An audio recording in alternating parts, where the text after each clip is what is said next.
तर आज मी पाहिलेला आहे family man season 3 directed by Suman Kumar व राजन डीके। व या सीझनची कास्ट आहे मनोज बाजपेयी, जयदीप अलावत, निमृत कौर, प्रियामणी व Sharif Hashmi. The family man season 3 he series पाहण्यासाठी सिरीजची लेगेसी हे कारण तर होतच, पण त्याहीपेक्षा जास्त उत्सुकता होती राजन डीके हे ड्यू। राजन डीके आधीपासूनच त्यांच्या कामात एकदम वेगळे आणि मजेदार सिग्नेचर ठेवत आलेत।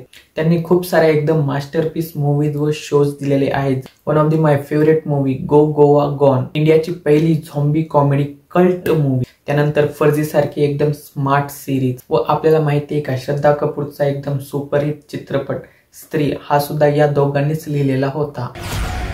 कशी वाटली मला family man season 3? Let's discuss. नमस्कार मित्रांनो, माझं नाव आहे अजय व तुमचं स्वागत आहे अजय सिनेमा रिव्ह्यू मध्ये। या सीझन मध्ये टोटल 7 एपिसोड्स आहेत।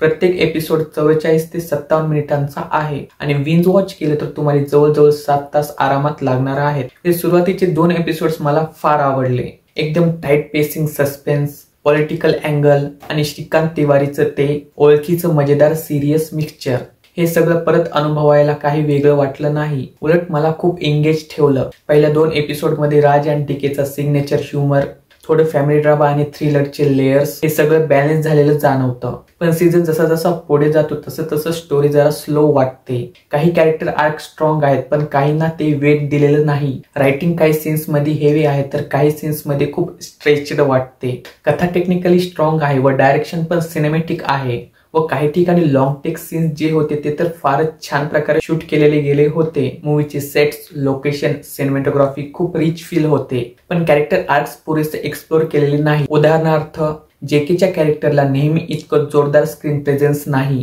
प्रियामणीचा ट्रॅक इमोशनल आहे, पण कथा प्लॉट मध्ये इंटिग्रेट करायला जागा होती। जयदीप अलावतची प्रेझेन्स सॉलिड आहे, पण त्यांच्या कॅरेक्टरचं डेप्थ आणखीन थोडंसं पाहायला जास्त मजा आली असती। मिडल एपिसोड्स मध्ये थ्रिलर पीक नाही व ती इंटेन्सिटी कमी जास्त होत राहते। काही सिक्वेन्स अप्रतिम आहेत तर काही सीन्स फक्त फिल्टर सारखे वाटतात। Action scenes clean, realistic, over the top नाहीत, ज्यामुळे ग्राउंडेड फील येतो। बॅकग्राऊंड स्कोर हेवी इम्पॅक्ट देतो।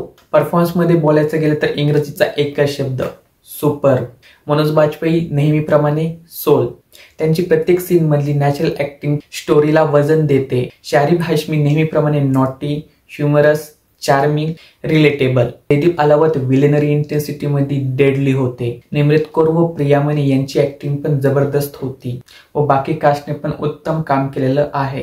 क्लायमॅक्स तेवढा इम्पॅक्टफुल वाटत नाही। सीझन 4 ला बिल्डअप करण्याच्या नादात सीझन 3 चा क्लायमॅक्सवर जास्त ध्यान देता आलेलं नाहीये मेकर्सला व सीझन 4 काही जास्तच बिल्डअप केलेला आहे, तिथे थोडी नाराजी व्यक्त होते।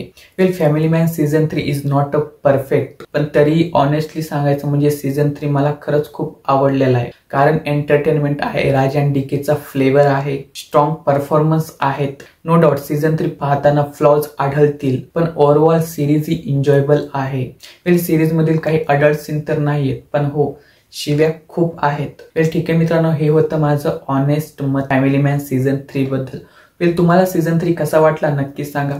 ठीक आहे, तुमची व तुमच्या परिवाराची काळजी घ्या। Thank you, take care, bye.